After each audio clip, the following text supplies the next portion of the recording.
Le secret de William, partie 4. La révélation d'Amos.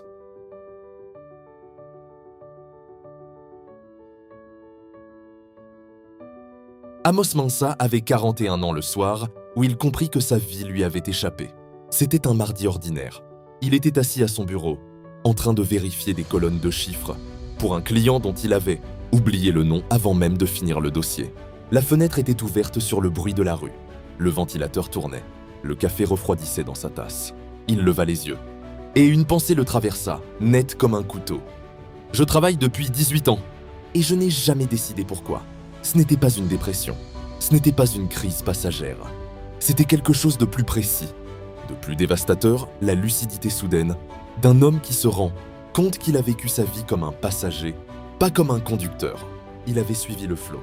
Pris ce travail parce qu'il s'était présenté. Habiter cet appartement parce qu'il était dans ses moyens. Laisser les jours décider à sa place de ce que sa vie deviendrait. Il rentra ce soir-là plus silencieux que d'habitude.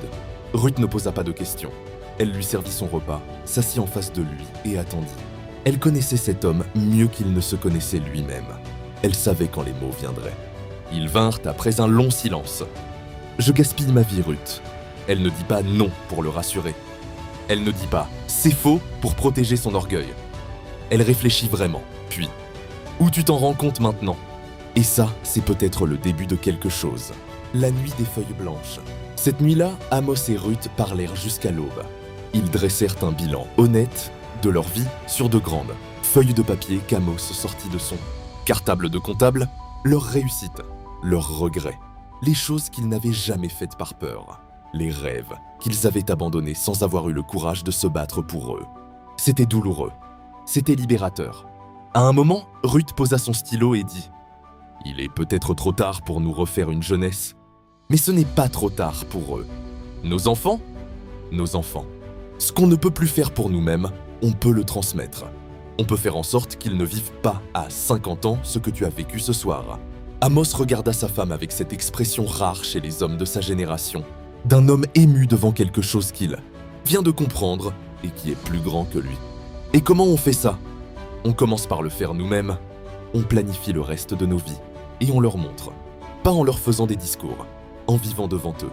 Ils travaillèrent jusqu'au lever du soleil. Quand l'aube entra par la fenêtre de la cuisine, ils avaient rempli 12 feuilles. Plan financier sur 10 ans. Objectifs pour leurs enfants. Habitudes à installer dans le foyer. Valeurs à transmettre. C'était imparfait. C'était maladroit.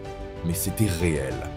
Et ce matin-là, Amos et Ruth Mansa firent quelque chose qu'ils n'avaient jamais fait en 18 ans de mariage. Ils planifièrent leur vie.